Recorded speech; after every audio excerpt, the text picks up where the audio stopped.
Showroom এই মঠচুমনি রোডে Rimi international হোটেলের লোকে ওলা শোরুম। ওলা শোরুম কবে কিনছিলেন এটা? কিনছি এটা আমি 1 বছর আগে। তো এখন মানে সমস্যাটা কি? সমস্যা কি রে, মোটর নষ্ট, তার কাছে কোনো পাস নাই, কিছু নাই। তারা খালি আমারে কইতাছে যে এটা হইব 1 মাসও লাগতে পারে, 2 মাসও লাগতে পারে।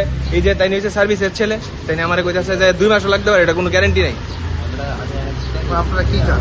আমি চাইতেছি আমার যেহেতু ঠিক আছে টাইম লাগতে পারে, মানে ইলেকট্রনিক ইঞ্জিনিয়ার, আমি কইতেছি যে ঠিক আছে তাহলে আমার এই ওই সময়কালীন আমার একটা অল্টারনেটিভ একটা অপশন দেন যাতে আমি চলতে পারি। তো তারা এটাতেও রাজি না। ম্যানেজারের সাথে কি কথা এই হয়েছে? যে ম্যানেজারের সাথে কথা হয়েছে, ম্যানেজার মুখ লোকে ভিতরে ঢুকে থাকা ক্যামেরা দিকে তারা আর বাড়িতে যাইতে তারা। আপনার নাম? আমার নাম সন্দীপন ধান, বাড়ি? বাড়ি রামনগর। স্কুটারটা কিনছি, কেনার পরে আমি 2 দিন পরে সমস্যার সম্মুখীন হইতেছি। আমি আয়ার মানে তারা এখানে অনেক বিভিন্ন রকমের কমপ্লেন করছি, তারা ঠিক করবো কয়ে সেটা ঠিক করে।